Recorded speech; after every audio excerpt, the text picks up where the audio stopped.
Hello guys, good morning. কেমন আছো সবাই? আশা করছি সবাই ভালো আছো। আন্দামান ভিলেজ লাইফে সবাইকে স্বাগত জানিয়ে আবার একটা নতুন ভিডিও নিয়ে চলে এসেছি তোমাদের সামনে।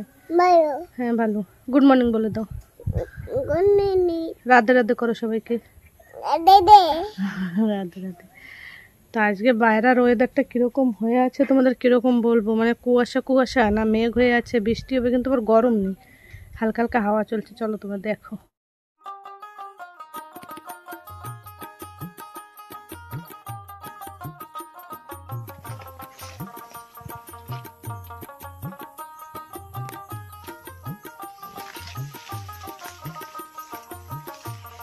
তো দেখো বাইরের ওয়েদারের কি অবস্থা আজকে। ভাদ্র মাস চলে গেল, এখন কি বৃষ্টি হবে বেশি নাকি সেটাই বুঝতে পারছি না। পুরো একদম মেঘে অন্ধকার হয়ে আছে।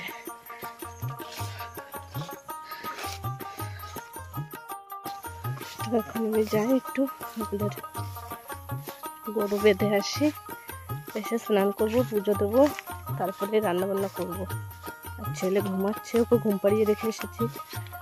বাবা বাড়িতে নেই, বাবা বাড়িতে থাকলে না আমার গরুর কাছে যেতে হয় না, কিন্তু বাড়িতে নেই। আমাদের আবার ডেঙ্গি আছে, তো ডেঙ্গির কাছে গিয়েছে, ওখান থেকে মাছও ধরবে বললো, ধরে দেবে তারপরে আসবে বাড়িতে।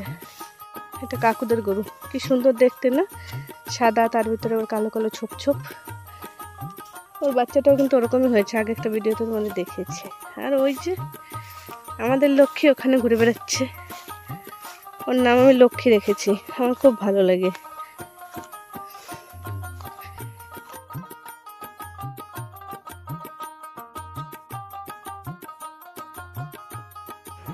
তো দেখো বলতে না বলতে কি পরিমাণ বৃষ্টি নেমেছে। আর আমি গরুটা বেঁধে ঘরে এসে স্নান করলাম, ছেলেকে স্নান করালাম, স্নান করিয়ে এখন আমি পুজো দেবো, তাই যাচ্ছি ফুল উঠাতে। অনেক সময় থেকে বসেছিলাম, ভেবেছিলাম যে যদি বৃষ্টিটা একটু কমে তারপরেই যাব, কিন্তু কিছুতেই বৃষ্টিটা কমছে না।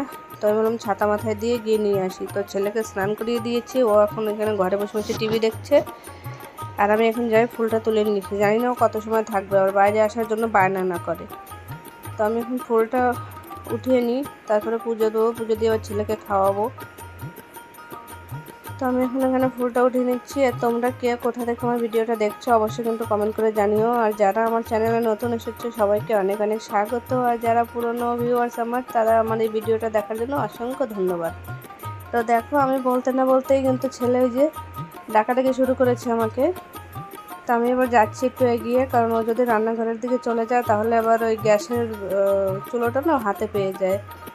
তো ওই যে আমাকে দেখে দরজার কাছে এসে দাঁড়ালো, তো আমি ওকে বলছি যে ওখানেই দাঁড়াও, আমি ফুলটা উঠিয়ে নিয়েছি, তাহলে পুজো করব। তো ওই যে দরজার কাছে দাঁড়িয়ে আমাকে ডাকছে, কথা বলছে আমার সঙ্গে। আর দেখো আমি ওর সঙ্গে কিন্তু কথা বলছি, ফুলটা উঠিয়ে নিচ্ছি। আর ওর সঙ্গে কথা না বলতে থাকলে কী হবে বলো তো, তাহলে না ও আবার ঘরে চলে যাবে, গিয়ে কী দুষ্টুমি করবে, না হলে খাটে গিয়ে উঠবে। তো সেখানে আমি ওর সঙ্গে যে কথা বলছি আর ফুলটা উঠিয়ে নিচ্ছি। আর তোমরা কিন্তু আমাকে অনেক ভালো ভালো কমেন্টস করো, যেগুলো আমার পড়তে ভীষণই ভালো লাগে। আর আমি কিন্তু সবার কমেন্টসের উত্তর দিই। আর যারা যারা আমাকে সাপোর্ট করেছে আমি কিন্তু সবাইকেই সাপোর্ট করি। সবার চ্যানেলে গিয়ে একবার করে আমি ভিডিও দেখে আসি।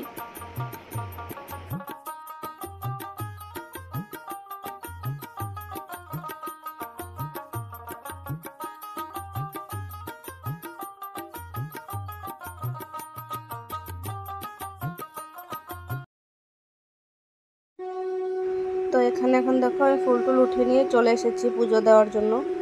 তো এখন পুজোটা দিয়ে তারপরে ছেলেকে খাওয়াবো। আমি সবটা গুছিয়ে নিয়েছি।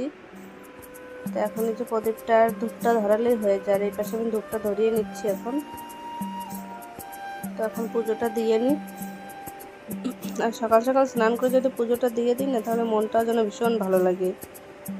আমি কিন্তু 12টার আগেই সব দিন পুজোটা দিয়ে দিই, কারণ সকালের পুজোটা 12টার পরে দিতে হয় না, আমাদের আর কি বলেছে। তো 12টার আগেই দিই। আর যেদিন যেদিন ছেলেকে নিয়ে স্কুলে যায় সেদিন সেদিন সকাল সকালে 9টা 9:30টার মধ্যে দেওয়া হয়ে যায়।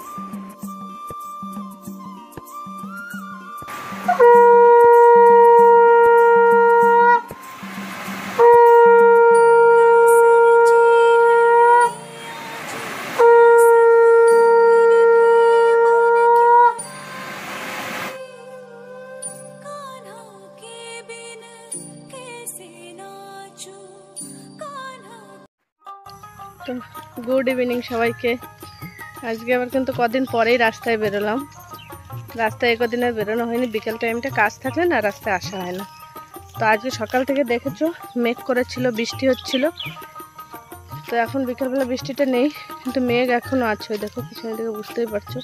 আবার হালকা হালকা একটু কুয়াশা কুয়াশা পড়েছে। ভাদ্র মাস শেষে আশ্বিন মাসে পড়লো, আর মনে হচ্ছে যেন একটু দুর্গাপুজো ভাব হয়ে গেল।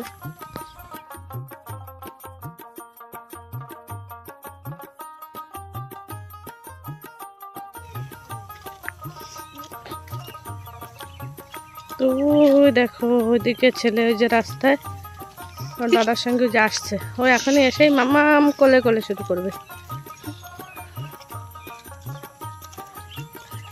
আর চারিদিকটা পুরো সবুজ সবুজ হয়ে গিয়েছে না, এখন পুরো সব ধান সবুজ হয়ে গিয়েছে, খুব ভালো লাগে কিন্তু দেখতে। দেখো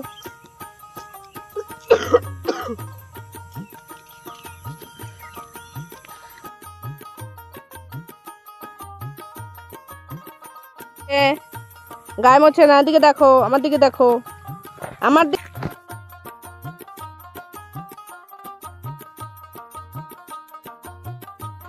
আর তোমরা দেখতেই পাচ্ছ এই যে একটা তেঁতুল। তোমরা তেঁতুল কিরকম কালারের দেখেছো বলো? আর দেখো এটা কি কালারের তেঁতুল। এটা কিন্তু কাঁচা তেঁতুল, আর গাছ থেকে এখনই পাড়া হলো।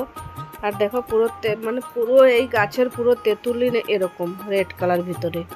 আমি তো এই প্রথমবার দেখলাম। তোমরা যদি কেউ আগে দেখে থাকো তাহলে কিন্তু আমাকে অবশ্যই কমেন্টস করে জানিও। আমি কিন্তু আগে কখনো দেখিনি, এই ফার্স্ট টাইমে দেখলাম। আর এইটা কিন্তু আমাদের আন্দামানের নয়।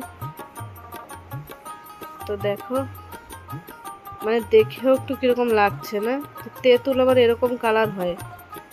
আমি তো আগে কখনো দেখিনি, এই ফার্স্ট টাইম। মানে এই যে তো আমাকে হাজব্যান্ড আর কি পাঠালো ভিডিও করে, তাই আমি ভাবলাম যে তোমাদের সঙ্গে একটু শেয়ার করি।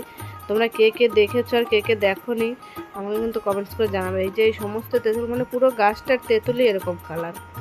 এরকম আদৌ কি এরকম হয় জানি না, এখন তো যুগ চেঞ্জ হয়ে গেছে, অনেক কিছুই হতে পারে। তো তোমরা কে কে দেখেছো অবশ্যই কিন্তু কমেন্টস করে জানিও। আর আমার ভিডিওটা তোমাদের কেমন লাগলো সেটাও জানিও। যদি ভালো লেগে থাকে তাহলে কিন্তু আমার চ্যানেলটাকে একটা লাইক অবশ্যই করে যাবে। আর আমার ভিডিওটা সবাইকে দেখার জন্য অসংখ্য ধন্যবাদ। তো চলো আজকের মতন ভিডিওটা এই পর্যন্তই রাখছি। সবাই ভালো থেকো, সুস্থ থেকো। আর দেখো তেঁতুলগুলো মানে দেখে আমার মনে হচ্ছে যেন আমি যেন সামনে থেকে দেখতে পারলে আমার আর একটু ভালো লাগতো। একদম ফার্স্ট টাইম এরকম দেখছি, আগে কখনো দেখিনি। তো তোমরা কিন্তু অবশ্যই কমেন্টস করে জানিও।